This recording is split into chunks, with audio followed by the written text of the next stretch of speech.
So ఒక structured పద్ధతిలో party బలోపేతానికి గ్రామ స్థాయి నుంచి పార్టీ ఆర్గనైజ్డ్ స్ట్రక్చర్గా తయారు చేయడం కోసం, ఆర్గనైజ్డ్గా ఉండేదానికోసం బిల్డింగ్ స్ట్రక్చర్ తీసుకొచ్చే కార్యక్రమం చేస్తూ ఉన్నాం.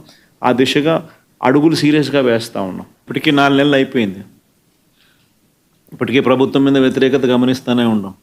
ఒక పక్క సూపర్ 6లు లేవు, ఒక పక్క సూపర్ 7లు లేవు, ఒక పక్క అబద్ధాలు అన్నది మోసం కింద కన్వర్ట్ అయిపోయింది. మోసం కింద కన్వర్ట్ అయింది, కోపం కింద కన్వర్ట్ అవుతుంది ప్రజల్లో. అన్ని విషయాలలోనూ ఈ ప్రభుత్వం పూర్తిగా అన్ని రకాలుగాను ఇదే రకమైన కొలాప్స్ అయ్యే పరిస్థితులకే పాలన ఉంది.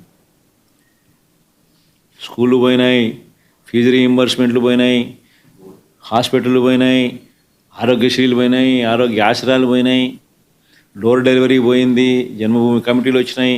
సో ఎన్ని కనిపిస్తూ ఉన్నాయండి. చదువులు లేవు, చదువులు పోయినాయి, వ్యవసాయం పోయింది, పెట్టుబడి సాయం పోయింది, ఫ్రీ ఇన్సూరెన్స్ పోయింది, ఆర్వీకేలు పోయినాయి, అన్నీ పోయినాయి. పూర్తిగా గవర్నెన్స్ అంటే ఏదైతే మార్గదర్శకంగా రోల్ మోడల్గా నిలబడాల్సిన రంగాలు వ్యవసాయము, చదువులు, వైద్యము, 3 రంగాలు తిరోగమనమే. గవర్నెన్స్ అనేది లేదు. ఇష్టం వచ్చినట్టుగా దొంగ కేసులు పెట్టి రెడ్ బుక్ పరిపాలనతో దొంగ కేసులను ప్రోత్సహిస్తూ ఉన్నారు.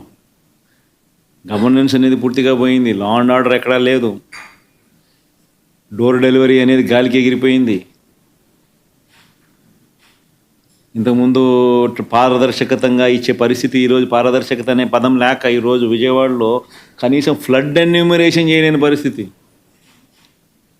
ఇన్ని ఇళ్ళు మునిగినాయి, ఈ మునిగిపోయిన ప్రతి ఇంటికి సహాయం చేయాలనుకుంటే కనీసం ఆ ఇళ్ళకు కూడా సహాయం చేయలేని పరిస్థితి.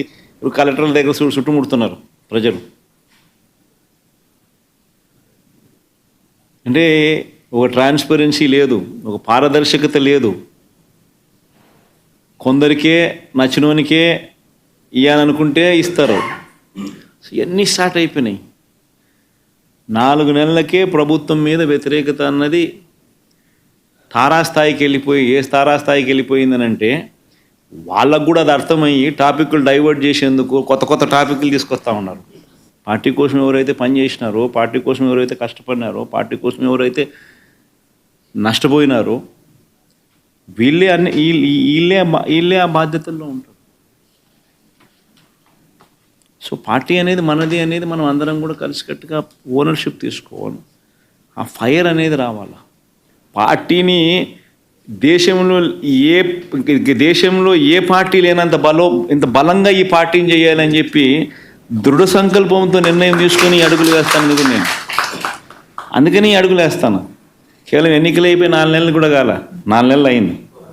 4 నెలల్లోనే ఇంతగా నేను మిమ్మల్ని పిలిచి, మిమ్మల్ని మోటివేట్ చేసి, జిల్లా అధ్యక్షులను నియమించి, వాళ్ళను మోటివేట్ చేసి, ఈ స్ట్రక్చర్ మళ్ళీ తీసుకొని రావాలని చెప్పి, ఇంత ఆర్గనైజ్డ్గా చేయాలని చెప్పి ఇంత మోటివేట్ ఎందుకు చేస్తా ఉన్నానంటే కేవలం అదే, ఆ ఫైరే. ఎట్టి పరిస్థితుల్లోనూ this party should become the strongest party in the country. కొన్ని లక్షల మంది మనల్ని ప్రేమించిన కార్యకర్తలు, కోట్ల మంది మనకు అభిమానించే ఓటర్సు, ఇంతమంది అభిమానస్తులు మనకు ఉన్నారు. వీళ్ళందరి కోసం మనం నిలబడాల్సిన అవసరం ఉంది.